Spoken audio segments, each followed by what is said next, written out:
untuk mukti utawa mati neng Sunda Kelapa.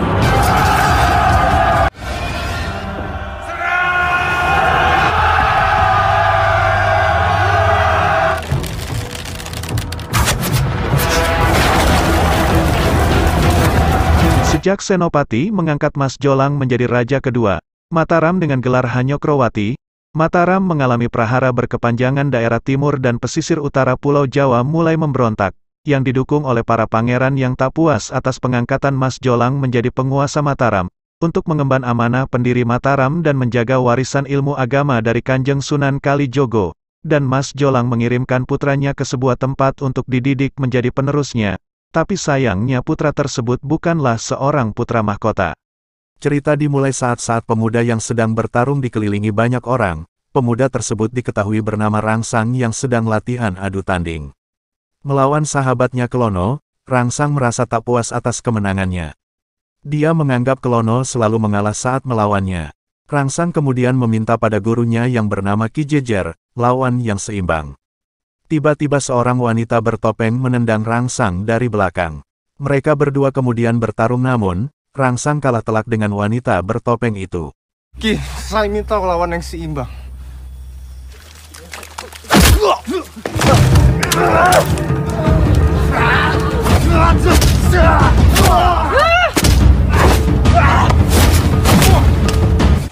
Wonten menapa Ki? Di lain sisi, Ki Jejer yang sepertinya mengetahui identitas wanita bertopeng, tiba-tiba menghentikan pertarungan itu dan wanita bertopeng pun pergi menghilang. Latihan adu tanding pun selesai dan semua murid di padepokan dibubarkan. Sesampai di padepokan, Rangsang bertanya pada Ki Jejer tentang keadaan anak Ki Lurah Sudar yang bernama Lembayung. Kuwi penasaran karo anak Ki Lurah Sudar. Lembayung. Dia kemudian pergi ke rumah Ki Lurah Sudar. Di tempat lain para pendatang dari Berangwetan atau Jawa Timur, sedang memohon pada Ki Lurah Sudar agar bisa berlindung di rumahnya, namun para pendekar Mataram datang untuk mengusir para pendatang itu, karena mereka mencurigai para pendatang dari Berangwetan sebagai mata-mata yang berbahaya untuk Mataram. Tiba-tiba wanita bertopeng yang tadi melawan Rangsang menghentikan Radu dan kawan-kawannya. Wanita bertopeng kemudian bertarung melawan pendekar Mataram itu. Di tengah pertarungan topeng wanita tersebut pecah yang akhirnya diketahui bahwa dia adalah Lembayung, putri Ki Lurah Sudar, yang sudah lama pergi untuk mencari kakaknya yang menghilang. Rangsang dan Kelono, yang pada saat itu melihat kejadian itu datang dan membantu Lembayung. Pertarungan akhirnya kembali terjadi namun tiba-tiba, Ki Jejer datang menghentikan pertarungan dengan jurus muter Gangsing Raga. Pelatok dasmu. Mas Rangsang! Ayo. Ojo. Anakku, hei. Aduh. Uwes, uwes. Ojo, Bapak. Para pendekar pun kemudian pergi meninggalkan rumah Ki Lurah Sudar, sementara para pendatang ditampung di padepokan Jejeran. Di malam harinya, Ki Jejer yang sedang mengajar mengetahui Rangsang dan Lembayung sedang saling menatap satu sama lain. Ki Jejer kemudian memberikan pertanyaan pada Rangsang, Rangsang yang sedang terkejut tidak bisa menjawab pertanyaan itu. Kemudian Lembayung disuruh Ki Jejer untuk membantu Rangsang untuk menjawab, Lembayung pun dengan lancar menjawab pertanyaan dari Ki Jejer. Rangsang yang mulai teringat tak mau kalah dengan menyaut jawaban Lembayung, mereka berdua akhirnya saling saut menyaut jawaban yang diberikan Ki Jejer. Bantu kamasmu Rangsang. Ada 6 golongan manusia yang dikelompokkan berdasarkan rasa ketergantungannya terhadap materi. Mereka rela meninggalkan materi dan berbakti hanya kepada Tuhan. Sama sekali tidak memiliki kekayaan pribadi, seperti petani dan tabib. Lalu Ki Jejer kemudian meledek Rangsang yang tiba-tiba lancar menjawab setelah dibantu Lembayung. Setelah itu Rangsang dan Lembayung bertemu dan Rangsang mencoba menenangkan Lembayung, yang sedang bersedih karena tak berhasil menemukan kakaknya yang bernama Seto. Keesokan harinya, Tumenggung Mandurejo datang ke padepokan untuk menemui Ki Jejer, dan Rangsang diperintahkan ibundanya yaitu Ratu Banowati untuk memanggil Rangsang kembali ke keraton. Kejadian itu membuat semua orang yang berada di padepokan bingung apa sebenarnya yang terjadi. Di sini baru diketahui bahwa ternyata Rangsang adalah seorang pangeran yang sengaja disembunyikan di padepokan Jejeran, karena kondisi keraton yang tidak aman, bahkan semua orang yang di padepokan tidak ada yang mengetahui bahwa Rangsang adalah putra Prabu Hanyokrowati Raja Mataram. Sesampai di keraton, Raden Mas Rangsang disambut Eyang Juru Mertani dan Paman Notoprojo. Dia menghadap ibundanya untuk menanyakan apa tujuan ibundanya memanggil dirinya ke keraton. Kemudian dijelaskan bahwa Raden Mas Rangsang disuruh bersiap mewarisi tahta, meskipun dia bukanlah putra mahkota. Karena sejatinya ibu Raden Mas Rangsang, Ratu Banowati, adalah istri kedua dari Prabu Hanyokrowati. Sang Prabu juga sudah berjanji pada istri pertamanya, Ratu Tulungayu, akan memberikan tahtanya pada anaknya yang bernama Raden Martopuro. Namun sayangnya Pangeran Martopuro terlahir dengan keterbatasan mental, dan hal itu yang membuat dilema Prabu Hanyokrowati. Dan untuk mempersiapkan penyerahan tahta itu, Prabu Hanyokrowati sedang dalam perjalanan menuju Batang untuk melamar putri Adipati Batang untuk dirinya. Saat malam datang, Raden Mas Rangsang yang sedang gundah kembali ke padepokan untuk meminta nasihat pada Ki Jejer. Tanpa sepengetahuan Raden Mas Rangsang dan Ki Jejer, ternyata Lembayung menguping pembicaraan mereka berdua. Keesokan harinya Lembayung yang sedang berburu dikejutkan oleh kedatangan Raden Mas Rangsang. Lembayung yang sudah tahu identitas Raden Mas Rangsang langsung sujud memberi hormat pada sang pangeran.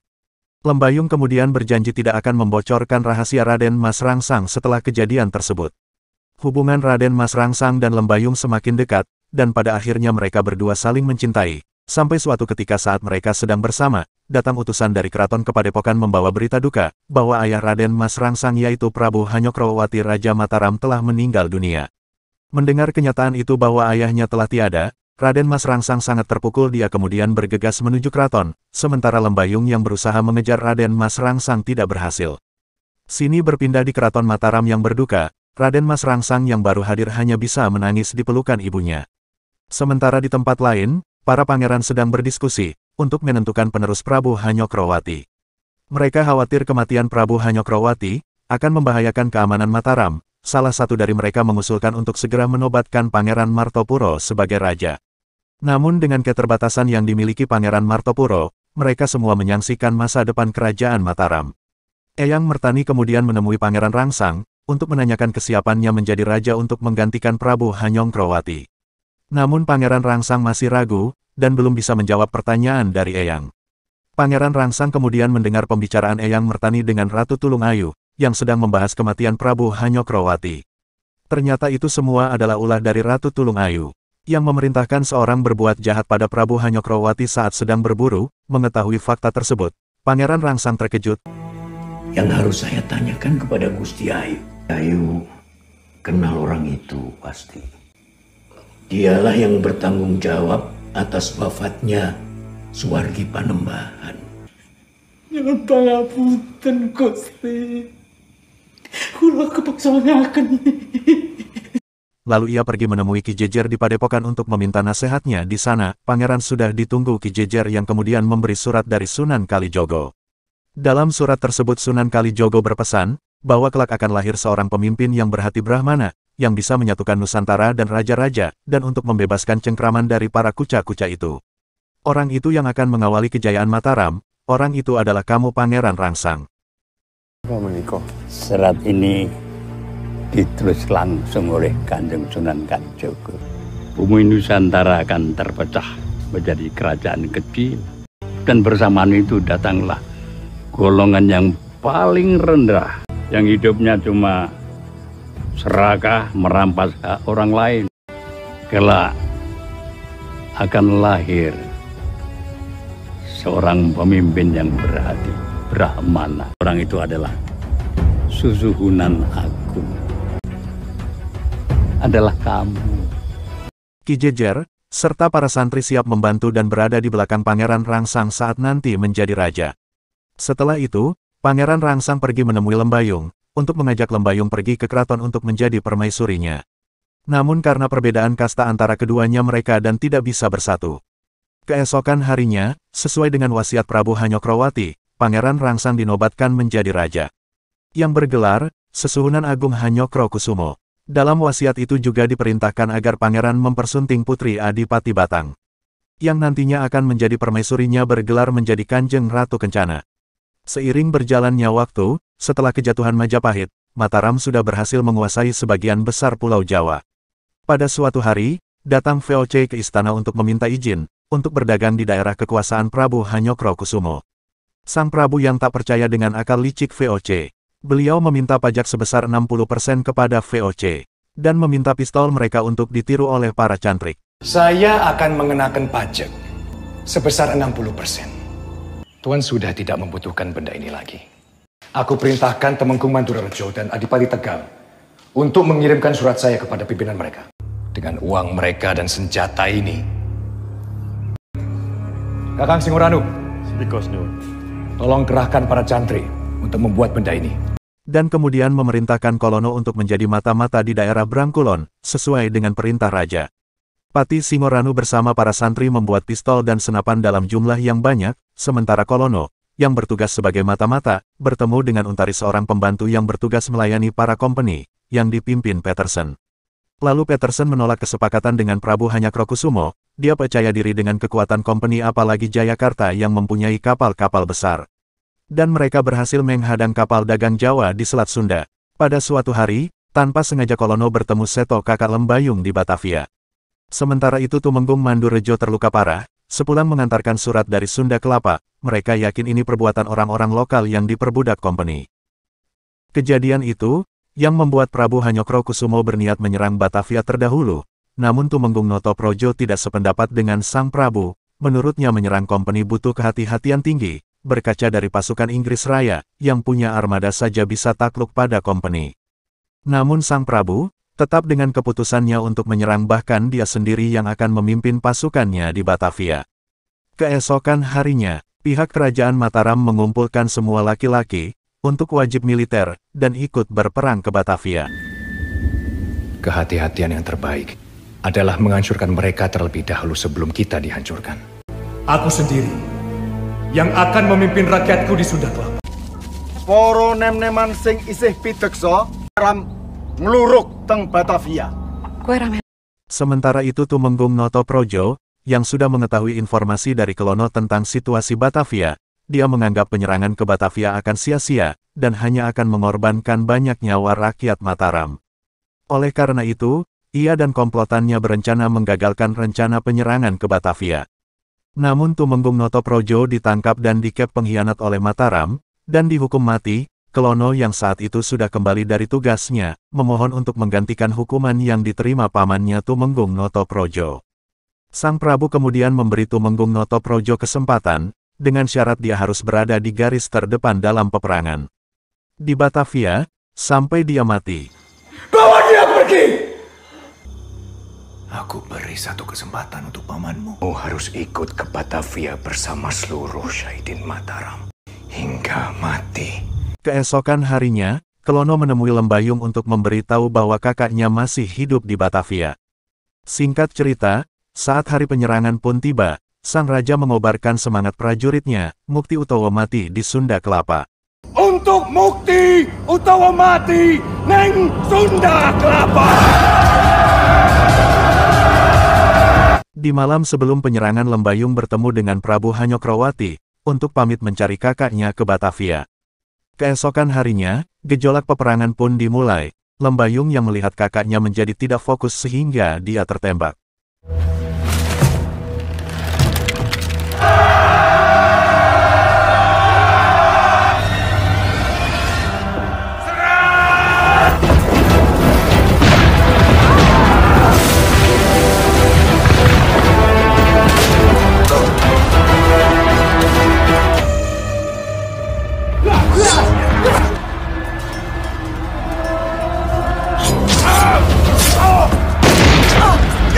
Pertempuran itu akhirnya dimenangkan kompeni. Pasukan Mataram dipukul mundur sampai perbatasan Sunda Kelapa, tepatnya di pinggiran Sungai Ciliwung. Sementara itu, Prabu Hanyokrokusumo yang sedang berziarah ke makam Ki Jejer, mendapatkan informasi dari Pati Singoranu, kalau pasukan Mataram dipukul mundur, dan memindahkan benteng di pinggiran Sungai Ciliwung. Sesuhunan Agung kemudian memerintahkan Pati Singoranu, untuk memindahkan benteng mereka. Di tempat lain, Lembayung yang baru sadar menyadari bahwa mereka dalam bahaya, karena VOC memiliki perahu-perahu kecil yang bisa sewaktu-waktu menyerang mereka dari sungai. Perkataan Lembayung diamini oleh Tumenggung Notoprojo, namun para Tumenggung lainnya menolak, dan masih memegang tahta Sang Raja Mukti Utawamati. Pasukan VOC punya perahu-perahu kecil yang untuk melihat situasi Batavia. Diadepi wae. Ora usah manut karo omongane wong wedok kuwi. Mukti Utawamati tetap kudu diugemi. Tak berselang lama, apa yang dikhawatirkan Lembayung terjadi. VOC menyerang malam itu membuat prajurit Mataram terpojok. Lembayung akhirnya bertemu dengan kakaknya Seto, yang sekarang berkhianat membela company. Di sini akhirnya, terungkap alasan Seto berkhianat adalah karena dia sakit hati terhadap Mataram, karena disiksa saat melaporkan pejabat yang korupsi pajak rakyat. Dia yang berniat baik malah difitnah mencuri pajak itu. Seto kemudian menyuruh kabur Lembayung agar selamat, namun Lembayung menolak perintah kakaknya. Mereka akhirnya bertarung dan Kelono kemudian datang membantu Lembayung, tapi dia kalah ilmu dari Seto. Saat Seto akan membunuh Kelono, Lembayung menusuk kakaknya Seto dari belakang, yang membuat Seto mati seketika. Dan merobek perutku.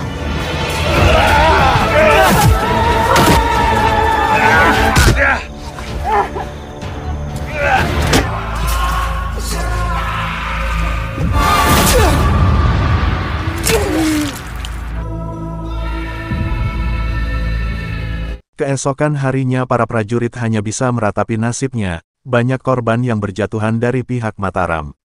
Dan Notoprojo menyuruh Kelono pergi dari sana, agar selamat. Saat pasukan Mataram yang dipimpin Pati Singoranu datang, mereka malah menghabisi para pecundang yang menyerah pada VOC. Ingatkan rajanya, lungo. Mergo tumindake menungso kaya Notoprojo. Mukti pom mati. Kuwi dawuh dalem.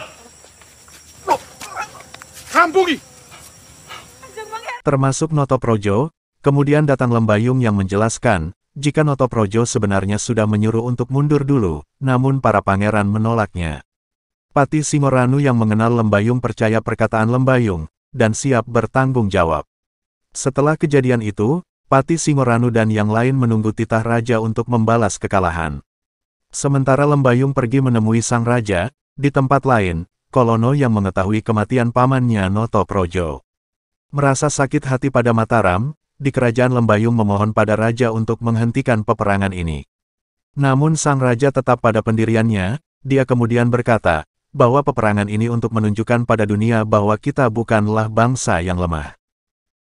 Penyerangan ke Batavia itu bukan untuk hari ini, tapi untuk ratusan tahun ke depan. Dunia itu harus tahu, Yung, kalau kita itu bukan bangsa yang lemah. Prabu Hanyokrokusumo kemudian memerintahkan untuk membuat lumbung padi di pesisir utara. Dan beliau juga yang akan memimpin sendiri penyerangan berikutnya. Di tempat lain, Kolono yang sakit hati pada Mataram, memberi informasi pada company mengenai pasokan makanan milik Mataram. VOC kemudian bergerak membakar lumbung padi di pesisir utara, dan mengalahkan pasukan Singoranu. Semua rentetan prahara itu, membuat Prabu Hanyokrokuwati sadar, dan meragukan kualitasnya sebagai raja. Karena sudah mengorbankan banyak nyawa rakyatnya, dalam upaya terakhirnya prajurit Mataram yang dipimpin Pati Singoranu mencoba membendung sungai Ciliwung, dan memasukkan bangkai ke sungai agar air sungai tersebut tercemar. Sementara itu, Untari memberi racun pada Petersen, sehingga membuat Petersen sakit-sakitan, ditambah dari jarak jauh Prabu Hanyokrokusumo, menggunakan jurus Raga Sukmo untuk mengintimidasi Petersen yang sedang sakit sampai tewas. Raja Mataram. Tapi banyak dari kami yang masih memiliki harga diri. Perjuangan ini akan berlanjut Sekarang terus. Prabu Hanyokrokusumo fokus menghidupkan kembali Padepokan Jejeran, bahkan beliau sendiri yang mengajar di sana. Begitu juga Lembayung yang ikut membantu dalam pembangunan Padepokan. Setelah itu memerintahkan pasukannya untuk pulang ke rumahnya masing-masing. Beliau berpesan untuk menajari anak-anak kalian untuk mencintai negeri ini. Kita semua sudah berani untuk melawan. Kita sudah menang, Paman. Pulang, ajari anak-anak kalian untuk mencintai negeri ini. Di penghujung film, berkat kegigihan Prabu Hanyokrokusumo, yang mengajarkan ilmu agama yang disinergikan dengan kebudayaan setempat. Beliau sekarang memiliki nama Sultan Abdullah Muhammad Maulana Mataram. Gelar dari Sultan Murad IV, yang diwakilkan Syarif Mekah Said Ibnu Muhsin Al-Hasmid. telah mengukuhkan sosok Raden Mas Rangsang menjadi Khalifatul Wapanoto, yang kelak menjadi Kasunanan Surakarta dan Kasultanan Ngayogyakarta Hadiningrat. Itulah alur cerita film Sultan Agung.